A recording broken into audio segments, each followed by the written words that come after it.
10e anniversaire de l'appel du 18 juin 1940. Votre train est sans arrêt jusqu'à Londres. Je suis Marcel Lombardo, de la division Leclerc et de la Force L. Je suis français libre. Actuellement, nous allons à Londres et de Londres, nous allons à un hôpital qui est le pendant des invalides français. Des réunions à Londres, on en a eu, mais le 18 juin, moi, à Londres, c'est la première fois. Puisque ça fait quand même une date mémorable et des survivants de cette époque, il y en a de moins en moins. Je suis le plus jeune, je me suis engagé en juillet 1943, d'abord au Corps franc d'Afrique, pour pouvoir opter et rejoindre la division Leclerc, enfin la colonne Leclerc à l'époque. L'appel lui-même, c'est un monument. En 1940, pouvoir dire que d'autres armées allaient se joindre à l'Angleterre et à la France, il n'y avait pas beaucoup de gens qui y croyaient. Et effectivement, il avait raison. Il a toujours eu raison, le général de Gaulle, du reste. Hein. Évidemment, le 18 juin 1940, je n'étais pas très vieille, je n'avais que 5 ans, mais j'étais en Indochine, où mon père était effondré par la défaite de la France. Et je pense que mon père l'a entendu. Et il s'est passé, la guerre aussi là-bas en Indochine. Il a préparé la résistance aux Japonais. Il a fait beaucoup de choses. Il a été tué par les Japonais le 18 mars 1945. Et il a été fait compagnon de la libération par le général de Gaulle. Alors, dans le souvenir, la mémoire de ce père et de tous les Français qui ont répondu à l'appel du général de Gaulle, et je suis extrêmement attachée depuis, évidemment, à tout ce qui se passe, tout ce qui a concerné la résistance et la défense du pays jusqu'au bout.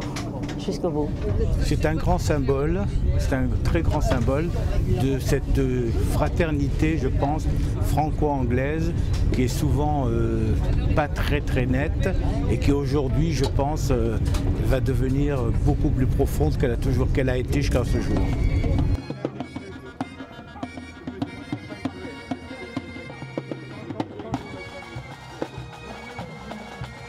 Je suis un des derniers survivants des compagnons, oui. Et je suis également membre du Conseil de l'Ordre de la Libération. Je n'ai pas entendu l'appel du général de Gaulle. Par contre, j'ai entendu le discours du maréchal Pétain qui m'a indigné parce que je ne pouvais pas concevoir qu'on capitule alors qu'on a encore un grand empire et une flotte intacte. Et c'est cette indignation qui m'a fait partir avec le désir de me battre avec nos alliés anglo-saxons. Je suis extrêmement heureux et surtout très ému de me retrouver ici avec tous mes camarades compagnons.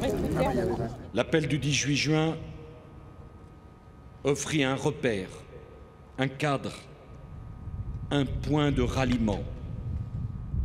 Et plus encore, il donna à ce combat une cause à servir, un but à tous ceux qui savaient tous contre quoi ils s'étaient révoltés, mais qui ne savaient pas encore pourquoi ils allaient s'engager.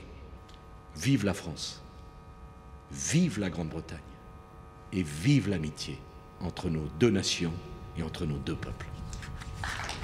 C'est très émouvant. Là, en particulier, il y avait une assistance très motivée et j'ai beaucoup apprécié le discours du Premier ministre britannique et bien sûr de notre président. C'est quand même quelque chose d'historique et puis je pense que dans 20, 40 ans, peut-être qu'ils ne seront plus là et j'emmènerai moi-même mes enfants faire ces commémorations en pensant à eux.